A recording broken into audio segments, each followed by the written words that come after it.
patriote, c'est qui? Une personne intègre, c'est qui? Et aussi, on nous a fait faire des sorties. Et à ces sorties-là, on est parti voir le mausolée Thomas Sankara. Où là-bas, quand on a fait la visite, j'étais émerveillée. Parce que je ne savais pas à quel point le capitaine camarade Thomas Sankara avait tant travaillé. Et on a vraiment vu sa tombe, son ancienne voiture. Ça m'a vraiment marqué. D'accord. Maintenant, vous avez dit qu'on vous a donné des cours sur le patriotisme. Si je vous pose la question ce soir, Mademoiselle Savadogo, pour vous, c'est quoi le patriotisme? Une personne patriote, c'est une personne qui défend son pays, qui est prête à tout pour son pays, qui veut le développement de son pays. Et ça, vous le comprenez bien? Oui. Vous y êtes prêtre aussi? Oui. Pour votre pays? Oui. D'accord. Je vois que vous avez quelques notes là sur cette feuille. Je suis curieux de savoir qu'est-ce que vous avez écrit là-dessus. C'est juste des petites notes, c'est ça? Je peux vous lire quelques phrases. Oui, allez-y. Si ça ne vous dérange pas, hein, c'est pas un secret. Déjà, il y a déjà un truc que j'ai vraiment voulu passer. Allez-y.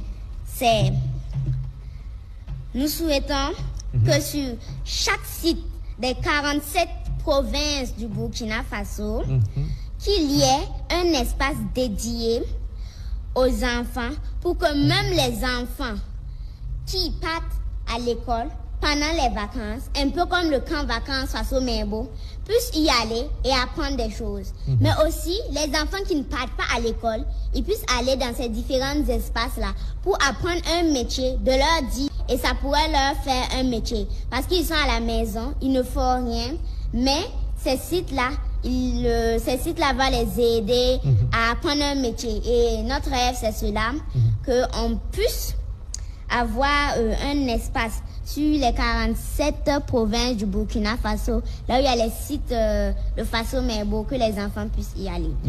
Allez-y, terminez, allez-y. Et aussi, j'aimerais bien dire que ce camp m'a vraiment aidé parce que avant, le président capitaine Ibrahim Traoré a dit que lui, il aidait sa maman à vendre les galettes. Mais moi, j'aide ma mère à vendre ses jouets éducatifs, Made in Burkina Faso. Je l'aide à laver mes habits qui sont adaptés, que je peux laver. Avant, je me réveillais peut-être à 6 heures comme ça. Mais maintenant, je me réveille encore plus tôt parce qu'au camp, vraiment, l'ordre et la discipline y étaient. On devait se lever très tôt pour la montée des couleurs et la descente. Par exemple, si on finit, ça doit être vraiment très tôt. D'accord. C'est la discipline, c'est ce que vous voulez dire. Oui, l'ordre et la discipline. L'ordre et la discipline. Voilà, bravo. Moumouni Zoungana, peut-être une question, hein, vous pouvez poser une question si vous voulez bien ou un petit commentaire. Comme on l'a dit, lorsque vous voulez réaliser un rêve, il faut le confier aux enfants. Ce que nous avons entendu ce soir de la part de cette petite fille nous montre déjà que le Burkina a réussi. Vous voyez, ce sont ces enfants-là qui vont grandir et porter le Burkina plus haut. Nous ne rêvons pas. Le Burkina sera ce pays-là qui va tirer l'Afrique vers le haut. Parce que nous sommes en train de semer les bonnes graines. Écoutez son expression. Écoutez tout ce qu'elle vient de dire. Moi, je suis satisfait, je n'ai pas de questions. D'accord. Karim Diallo. Je pense que vous avez eu une nouvelle chroniqueuse. Il faudra l'inviter le dimanche prochain pour qu'elle puisse vous aider à animer.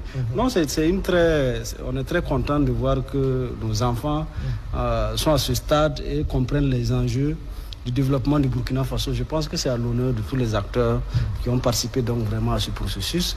En tout cas, je les souhaite bonne chance et je les souhaite de se concentrer sur ce qui peut être utile pour eux et utile pour les générations futures. C'est le plus important. Je pense que le Burkina Faso, comme vous le savez, n'a jamais courbé l'échine devant les difficultés et chaque fois qu'on a eu des soucis, on trouve toujours des pistes de sortie et on le fait de la belle manière à travers les semences qu'on est en train donc de mettre sous terre. Et je pense que si on reste unis et solidaires, si on reste aux côtés des enfants, si on arrive à les canaliser, je pense que le meilleur est à venir. Parce que comme vous le savez, les Djoula disent qu'une seule personne n'est rien à l'échelle d'un pays, mais c'est votre capacité à déconcentrer la bonne information, les bonnes pratiques qui vont vous permettre d'avoir donc un creuset assez substantielle pour le futur du pays. Et je pense que sur ce plan, on est sur la bonne voie. Maintenant, il ne faut pas dormir sur ses lauriers, il faut continuer à travailler, il faut continuer à innover. Je pense que le meilleur reste à venir.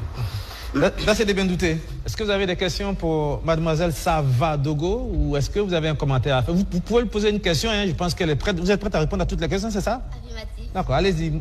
Là, c'est bien douté. Oui, merci. Je pense encore que je dois leur dire encore félicitations. Et en tout cas, elles se sont très bien exprimées. Et à Savadogo, je dirais que Thomas Sankara a ajouté, parce qu'elle a parlé du président Traoré, elle a parlé d'elle-même, et Thomas Sankara disait que l'enfant le plus intelligent achète les beignets de sa mère. Et pour dire qu'il faut qu'on consomme local. Donc, tu peux ajouter ça aussi à tes sagesse.